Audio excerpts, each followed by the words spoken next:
En so as ons dan nou sê in die Kerstyd die lig van die wêreld het na ons gekom en in ons harte gekom, dan weet ons dit skyn onophoudelik. En soos hierdie ou liggie kom skyn die lig van God se woord in almal van ons se lewens. Dis nie net 'n boek nie, dis God se woord wat ons leer hoe om te lewe. Deur hierdie woord ken ons vir God. En sy Heilige Gees wat op ons harte kom skyn, ook in hierdie dag, kom herinner ons daaraan. Weer dan sy lig skyn oor u, sy lig skyn op u, sy lig skyn in u. En hy kom groet vir u, hy kom groet vir jou. Hy sien sy kind raak vanoggend. En hy wil jou graag seën, vir jou en jou geliefdes. Genade, barmhartigheid en vrede vir jou. Dit kom van die drie-enige God. Amen. Vir ons is 'n kind gebore. Vir ons het daar redding gekom. Kyk, die redder van Sion is hier. Vir ons het die lig na die wêreld gekom en die duisternis kan dit nie uitwis nie. Die lig verlig alle ongeregtigheid. Kyk, die regter van Israel het gekom. Vir ons het daar vrede op aarde gekom. Kyk, die vredevors het sy tentpenne by ons kom inslaan. Eer aan God in die hoogste hemel en vrede op aarde vir die mense in wie hy 'n welbehae het. Ons buig die hoofde en ons bid tot die Here onsse God. Here, herders op die ope velde het die eerste keer die wonderlikste, beste nuus in die geskiedenis van die wêreld, die skepping, gehoor vanuit die hemel. Toe daar gepraat is. Hulle het ook daarna nie net die boodskap gehoor wat die engele gebring het nie. Hulle het dit gesien. Hulle het die vrede beleef. Maar hulle het die vrede, die prins van vrede, sien lê die kind in doeke toegedraai. Hy wat gekom het as die verlosser, die gesalfde, die Messias, lank verwag, ingebore in 'n baie donker tyd in die wêreldse geskiedenis, waar God se mense oorheers word deur 'n heidense mag, waar mense smag na vryspraak, smag na 'n tikkie vrede in die onstuimigheid, in die storm van hulle lewens. En Here, so ook vandag. Vanoggend sit ons hier as mense wat smag Here na vrede. Want die onvrede is oral rondom ons, in ons land, reg oor die wêreld. En Here, so dikwels in ons huise, en ja Here, hier so in ons eie hart. Dankie dat ons vandag kan Kersfees vier. Maar Here, ons wil nie net gou vanmiddag 'n braaivleisvuur aansteek of 'n lekker beestong eet en saam met die mense kuier en totsiens sê en dan gaan die lewe aan soos gewoon nie. Here, ons kom pleit by U dat in die hele jaar of die bietjie van die jaar wat voor lê, 2026, die vrede in ons harte sal wees. En hoewel die Bybel vir ons sê dat dinge liewer erger sal raak na die eindtyd toe as beter, bid ons Here, laat die vrede kom. Kom gee vir ons vrede, kom gee vir die wêreld vrede. Ons weet die vrede kom van U af. Dis U wat dit gee, dit kom van binne na buite. En dat as ons sê vrede, vrede, hier van die kerke se kansels af, en as ons die Kersverhaal lees daar by die huis, dat dit nie net woorde sal wees nie, Here, maar dat ons, elkeen, as U gesande, as U kinders, agente sal wees om vrede te bring, daar waar ons kom, om vrede te praat, om vrede te wees, Dit kan net die Heilige Gees doen. En Here, ons kom bid, gee dit vir ons, en as ons nou 'n paar verse van die bekende ou verlossingsverhaal lees, die blye evangelie en die geboorte van Jesus, laat dit werklik in ons harte kom lê en goeie, vrugbare grond sal vind, sodat die saadjies ontkiem en groei en vrug bring. Ons bid dit in Jesus se naam. Amen. Voordat ons uit Lukas 2 uitlees, dis nogal interessant, Lukas se blik, sy beskouing op wat gebeur het, as hy nou vertel van Jesus se geboorte. En Lukas skets vir ons eintlik 'n baie mooi prentjie van die politieke klimaat, wil ek amper sê, waarin Jesus gebore is. En dit was maar moeilike tye, hy noem vir Augustus, maar hy het so van 27 voor Christus tot 14 jaar na Christus, was hy keiser gewees. En dan lees ons ook van die gouverneur Cyrenius van Syrië. En dit lyk nog wel of daar, party mense beveg dit of betwyfel dit, maar dis in die Bybel, ons kan dit maar glo, dat daar wel so 'n tipe van 'n volkstelling in daai tyd gehou is. En dat Josef en Maria dan in hierdie Romeinse ryk, waaronder Jerusalem en Bethlehem ook geval het, op pad is om saamgetel te word met hierdie volkstelling. En ja, hoe Maria eintlik in 'n baie moeilike, onstuimige tyd haar kindjie vir Jesus in die wêreld bring. Ek lees vanaf vers 2. Vers 1, ekskuus. Jy help ons om net te luister na die teksgedeelte. In daardie tyd het keiser Augustus 'n bevel uitgevaardig dat 'n volkstelling in die hele ryk gehou moet word. Hierdie eerste volkstelling het plaasgevind toe Cyrenius gouverneur was in die provinsie Syrië. Almal het gegaan om hulle te laat inskryf, elkeen na sy eie stad toe.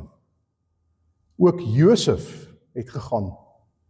En onthou, Bethlehem is die stad van Dawid. En Jesus is gebore uit die geslagslyn van Dawid. En daarom is hy iets besig om in vervulling te gaan.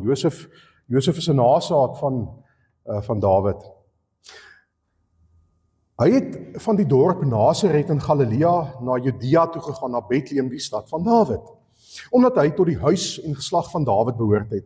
Maria, sy verloofde, was swanger, en sy het saamgegaan om ingeskryf te word. Terwyl hulle daar was, het die tyd gekom dat haar kind gebore moes word. Sy het haar eersteling seun in die wêreld gebring en hom in doeke toegedraai en in 'n krib neergelê, omdat daar vir hulle geen plek in die herberg was nie. Daar was skaapwagters in daardie omgewing wat in die oop veld gebly en in die nag oor hulle skape wag gehou het.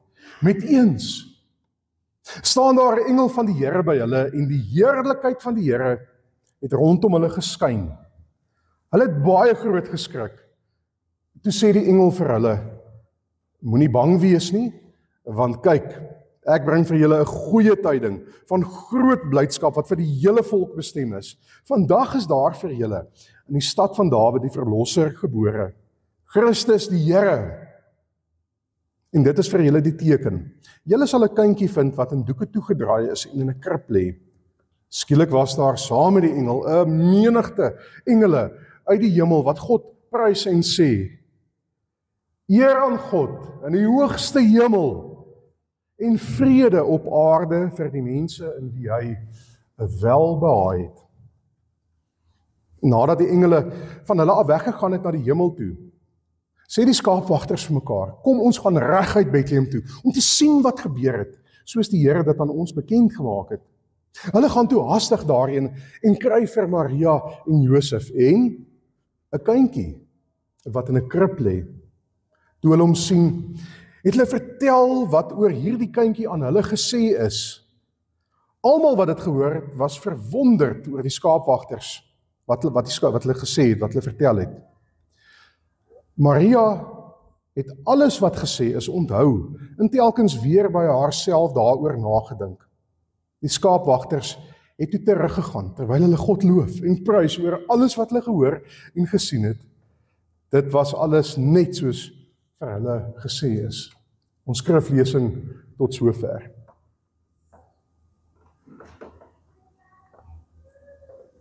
Eer aan God in die hoogste hemele en vrede op aarde, en die mense welbehae. Hierdie staan in die kern, in die sentrum van die evangelie wat ons glo.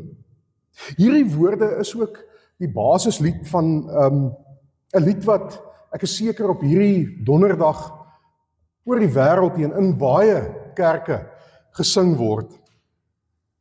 Here aan God, ek het nou dag 'n dametjie op Facebook hoor murmureer dat die ding so moeilik is om te sing, want hy lig en dan val hy en so, maar ons gaan hom nou sing, aan die einde van die diens, ons moet dit sing, ons gaan dit ook sing, vrede op aarde.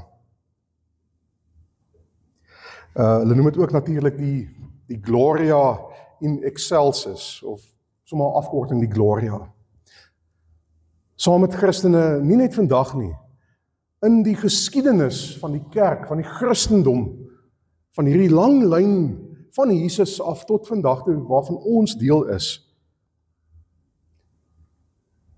sê ons, bid ons, getuig ons eer aan God in die hoogste hemel en vrede op aarde. Hoekom? Geliefdes, want as ons die Bybel oopslaan, is dit presies wat ons daar sien. Dit is die boodskap wat aan die begin gegee is deur 'n magdom van engele aan die skaapwagters. Dit is die boodskap. Dit handel oor vrede. Vrede wat God kom gee deur Jesus, dieselfde kindjie wat daar lê, wat min of meer 33 jaar daarna gekruisig sou word. En ons praat baie van die kruisiging. Hier het ons 'n kruis in die kerk, kruise oral. Wie van die dametjies dra 'n kruisie om die nek vanoggend? Wie 'n mooi kruisie om die nek. Galle, jy dra nogal 'n kruis. Ja, ek weet jy is op ons van daai ouens wat 'n ketting om die nek het. Maar dit pas. Dis luister mooi, daai kruis was 'n vloekhout gewees. Maar vir ons is dit 'n teken van verlossing. Want aan daardie selfde vloekhout het daardie kindjie gehang as 'n man, en hy het vir ons verlossing gebring. Meer as dit, sê die Bybel vir ons, sê die engele uit die hemel uit, hy's die een wat vrede bring. En nou gaan dit oor vrede, dalk in die eerste plek met myself. Baie mense lewe in soveel onvrede in hulle eie harte, met hulle self en hulle eie koppe. Vrede met ander mense. En dink gou vanoggend, ons gaan nie 'n formele skuldbelydenis vanoggend doen nie. Maar met watse mense in u lewe u nog in onvrede? Ons almal is skuldig daaraan. Maar moenie net sleg voel daaroor nie. Doen iets daaraan. Gaan maak vrede, want God gee die vrede. En dan die wonderlikste van alles is vrede tussen mens en God. Absolute vrede. Vrede kom in plek van vrees en onsekerheid.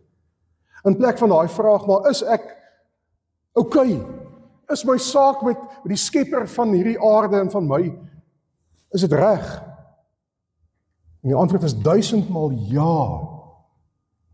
Nie iets wat ek of jy gedoen het, asseblief. As ons nou begin hierso onsekerheid en ons vrede afhanklik maak van ons eie ou klein geloofie en ons eie, dit gaan alles oor God. Dit begin by hom, dit eindig by hom as die gewer van hierdie vrede. Vertrou op hom, vra hom daarvoor. Hy maak vriende van vyande. Hy breek mure af, wat Jood en heiden skei in daai tyd, tussen Griek en Romein, tussen 'n slaaf en 'n vryman. En hy skep 'n gemeenskap waarin 'n vreedsame bestaan 'n werklikheid word. Nou gaan sit gou vanmiddag in hierdie kerk sit, gaan sit die TV aan, gaan luister die nuusberigte. En ek vra vir u, met respek, het die engele dalk die klitskwyt gewees toe hulle hierdie vrede boodskap aangekondig het. Toe hulle gesê het, Jesus is die vrede. Die vrede kom na die aarde. Waar is die vrede? Waar is dit? Want sedert Jesus se tyd, en jy sal met my saamstem, ons gaan nou een van die dae nuwe jaar vier, en ons kyk terug oor 2025, en dan kan 'n mens werklik vra, waar is hierdie vrede? Waar is die vrede wat Jesus gebring het? Want dit is amper nêrens te sien nie. Kan ons vandag werklik in die kerk sit, Kersfees vier, en sê, vrede op aarde, en die mense 'n welbehae, treuraanvalle, verkrachtings, waar vrouens se waardigheid weggevat, gestroop word van hulle, deur 'n ander mens, nie 'n monster nie, maar wat monsteragtig optree, ontvoerings, kapings, ander mense wat soos monsters optree en lyk, ons dink, maar dis ook mense wat na God se beeld geskep is, dink aan, as met 'n geweer hier teen jou ruit kom klop en sê, ek vat dit wat joune is, of ek vat sommer jou lewe, plaasaanvalle, xenofobiese aanvalle, oorloë, konflik wêreldwyd, duisende mense wat jaarliks as slawe verkoop word, ons is bewus van die mensehandel, wat besig is om te ontplof. En so kan ons aangaan, 18.000 mense, wat nie wêreldwyd nie, net in Suid-Afrika vermoor word, elke jaar, 20.000 vrouens wat verkragt word, tientalle mense wat daagliks weens geweld, en vandag sukkel in hierdie kers om te sê, ek het vrede. Daar het ons verneem van Eugenie se ma, wat net die ander kant in 'n kop-aan-kop botsing dood is. Net so. Al die padsterftes. Jy gaan met vakansie, jy wil 'n lekker tyd hê en daar is nie vrede nie. Dis 'n realiteit. Ons sal amper saam met Jeremia uitroep, vrede, vrede, terwyl daar nie vrede is nie. Maar wag 'n bietjie, ons almal sit ons hier ook in 'n kerk, die NG Kerk waarvoor ons so bitter lief is. Hierdie kerk waar meeste van ons gebore is, met gereformeerde beginsels, wat sê terug na die Bybel, sola scriptura. Ons jaartema was ook ons, onthou u lidmate, wandel in die weg van die waarheid. En daar is onvrede, want mense kyk verby die waarheid. Hulle verhuil dit vir iets anders, ek weet nie mooi wat nie. En daar kom skeidingslyne oor etiese sake, daar kom skeidslyne oor belydenisskrifte. En mense sukkel om mekaar te vind, en hulle raak kwaad vir mekaar, en breek mekaar af. En so word die vrede versteur tussen ons. So vrede op aarde? Vrede op aarde? Kan ons dit regtig sing? En kan ons dit bedoel as ons dit sing? Kan ons iets daarvan beleef? Geliefdes, in die antwoord vanoggend, Kersdag 2025, is 'n baie besliste ja. Want dit is 'n belofte, 'n toesegging letterlik vanuit die hemel uit vir almal van ons in wie die Here welbehae het, sy kinders. Dis 'n besliste ja. Maar luister asseblief vanoggend, dit is 'n gekwalifiseerde ja. Ons moet verstaan waaroor die vrede gaan. En as ons verstaan wat daarmee bedoel word, dan kan ons dit beleef en kan ons dit ook ons in maak. Hierdie vrede waarvan die engele sing. Met vrede op aarde het die engele nie bedoel die goedkoop najaag van vrede net ter wille van vrede nie. Want vrede sluit nie, kan nooit geregtigheid uitsluit nie. Vrede kan nie die waarheid uitsluit nie. As vrede nie ook waarheid najaag nie, God se waarheid, dan kan dit nie vrede wees nie, dan is dit 'n valse vrede.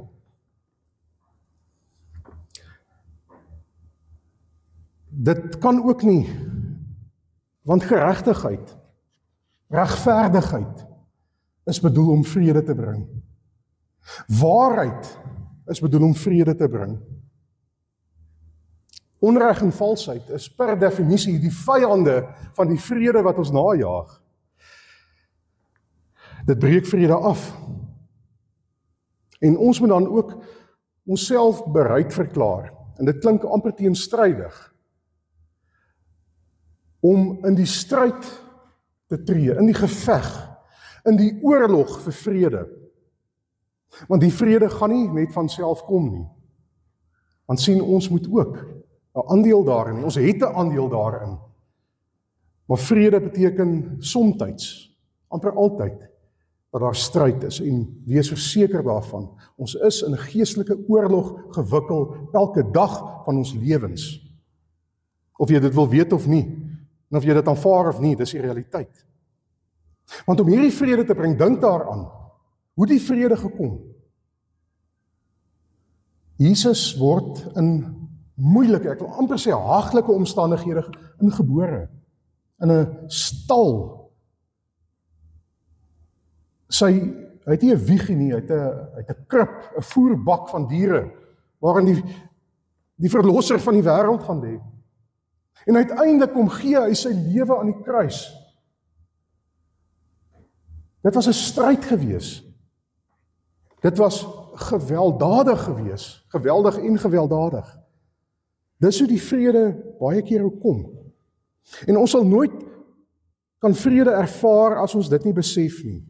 En as ons ook nie self begin om na te jaag, ek wil amper sê ten alle koste, geregtigheid en waarheid nie. Want waar dit verdwyn die ware vrede. Vrede is iets wat net geskied, hierdie vrede, in 'n verhouding met die Here, met God. Dit kan nie anders nie.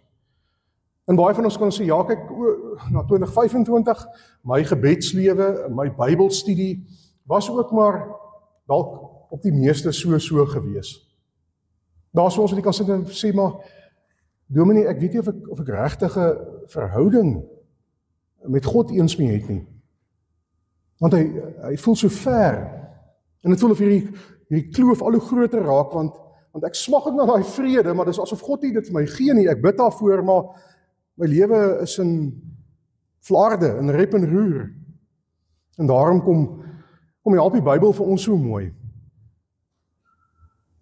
Kom help die engele vir ons so mooi, om in te sien, wie is God? En wie is God in Jesus? En ek kan na Jesus kyk, en dan kan ek besef, maar ek kan in 'n verhouding met hierdie God tree. Dis nie onmoontlik nie.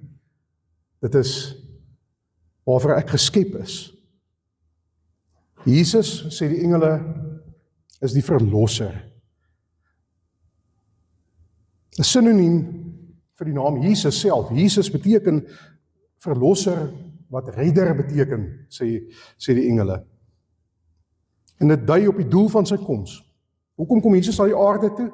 Om sondaars vry te maak, om die kettinge van mense af te gooi, om verlossing te bring, om ons vry te maak van skuld.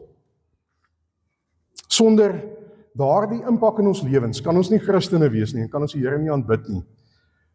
En daarom, sonder skuldbelydenis, waar elke liewe mens wat na die Here toe gaan en sy vrede en sy verlossing begeer, op die punt sal moet kom dat hy of sy sê, Here, ek is 'n sondaar. Ek sien die sonde in my lewe raak. Ek self wil dit toesmeer en ignoreer. Ek wil lewe soos wat ek wil lewe. Ek wil doen soos wat ek wil doen. Ek wil praat soos wat ek wil praat. Maar hierso in die Bybel, Here, kom wys U vir my wat is reg en wat is verkeerd. Wat is waarheid? En ek kies daarvoor. En ek kom bely my skuld en ek sê, Here, ek is 'n sondaar, vergewe my. Want U is Jesus. U is die verlosser. Dan sê die engele ook, hulle noem hom, eerste woord, Christus. Christus, dit beteken gesalfde of Messias, waarmee hy die verwagting van Israel soos hierdie eeue heen. Onthou, daai klomp Jode is Israeliete. Hulle het geslagte lank gehoop, verwag op die redder, die Messias wat sal kom. En nou is hy hier. Baie mense ontken dit nog vandag. Wil dit nie hoor nie. Maar dit het gebeur. En daar's net verlossing in hom. Dis al manier. Hy is die gesalfde, hy is die Christus. Tweede noem hulle hom Kyrios. Ek ken die woord, dit beteken dis Here, dit beteken Here. En dis die Griekse woord wat gebruik word om die Hebreëse naam van God in die Ou Testament, hoe dit vertaal word. God se naam in die Ou Testament, Jahwe. En waarmee Jesus se goddelike status eintlik aangedui word. Hy's net 'n gewone mens nie. Hy's God. Hy self is Jahwe. As hy kindjie in die krib lê, in 'n sekere sin, ek stel dit baie hard in, maar ek dink nie ek doen verkeerd as ek dit sê nie. En daardie aand lê nie net 'n mens of 'n babietjie in daai krib nie. God self lê daar so, in doeke toegedraai. As Jesus aan die kruis vasgespijker word, en die bloed van sy hoof drup en uit sy sy uit, dan is dit God self wat die prys kom betaal. Ek wil amper sê, imagine dit. Stel jouself voor, God wat self letterlik die prys kom betaal. En so moet ons Jesus se lydende rol in ons lewens absoluut raak sien. Hy's van God, hy's God self. Alles is vir hom en deur hom geskep, sê die Bybel. En dis wat die Bybel vir ons leer. En hierdie is nie oop vir ons eie interpretasies nie. Mense is so lief daarvoor om self hulle eie godsdiensie te maak. 'n God vir hulle self te skep wat ek 'n houvas op kan kry. 'n God wat aanpas by my besluite en my keuses en die lewe soos wat ek dit wil hê. En dan begin ek hierdie God aanbid, wat nie die ware God is nie. Wie nie Jesus is nie. Durf ek sê 'n afgod. Want die Bybel noem ons sê altyd in die belydenisskas, ons leer die kinders, God openbaar homself op baie maniere, natuurlik. In die natuur en in omstandighede en deur ander mense, ja. Maar die Bybel is die besondere openbaring. Die besondere openbaring van God aan ons. En daarom, as ons vir die woord van God hierdie verskriklike prominensie gee in ons lewens en in die kerk, dan is dit nie omdat dit 'n boek is vol woorde wat mooi klink of ons aanbid die God wat hierdie woord gegee het. Want dis al hoe ons vir God kan hoor, is deur die woorde van die Bybel. Dis die waarheid. Dit is die waarheid en niks anders nie. En daarom glo ek niks anders nie, ek hang niks anders aan as wat die Bybel vir my leer en sê nie.